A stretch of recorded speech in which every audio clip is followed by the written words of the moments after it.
तो न्यायिक व्यवस्था में आर्टिफिशियल इंटेलिजेंस के बढ़ते इस्तेमाल पर सुप्रीम कोर्ट ने बड़ा फैसला सुनाया है।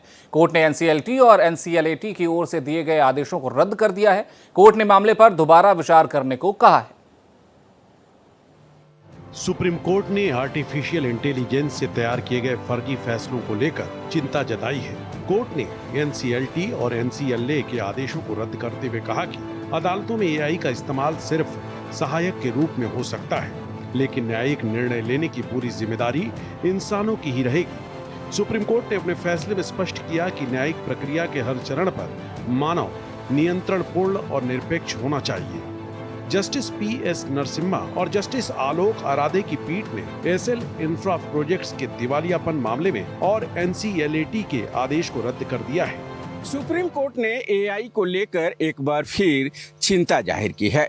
कोर्ट ने कहा है कि एआई का इस्तेमाल सिर्फ सहायक के रूप में हो सकता है, न कि न्यायिक फैसलों के रूप में। न्यायिक फैसले इंसानों के जरिए ही होना चाहिए। और यही कहते हुए कोर्ट ने एनसीएलटी और एनसीएलएटी की ओर से जो फैसले दिए गए थे उस फैसले को रद्द कर दिया है।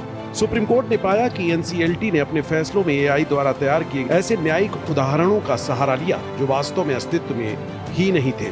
कोर्ट ने अपने फैसले में कहा कि इस तरह के फर्जी और भ्रामक फैसलों पर भरोसा करना न्यायिक प्रक्रिया की विश्वसनीयता पर सीधा आघात है। कोर्ट ने कहा कि एआई निश्चित रूप से न्यायिक कार्यों में मददगार साबित हो सकता है, लेकिन यदि इसका अनियंत्रित उपयोग हुआ तो न्यायिक सोच, तर्क और फैसले लेने की प्रक्रिया को प्रभावित कर सकता है।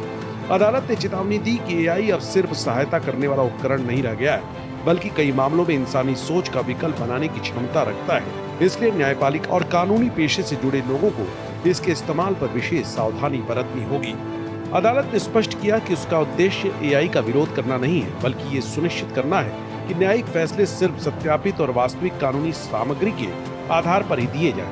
अदालत ने इस मुद्दे पर विस्तृत अध्ययन के लिए बार काउंसिल ऑफ इंडिया को एक समिति गठित करने का निर्देश दिया है। बता दें, मामला जम्मू कश्मीर बैंक की ओर से एसएल इंफ्रा प्रोजेक्ट्स के खिलाफ दिवालियापन याचिका से जुड़ा था। दरअसल एनसीएलटी सहित अन्य की ओर से जो फैसले दिए गए थे वह फैसला एआई के जरिए कई ऐसे उदाहरण दिए गए थे फैसले में जो एग्जिस्ट ही नहीं कर रहा है।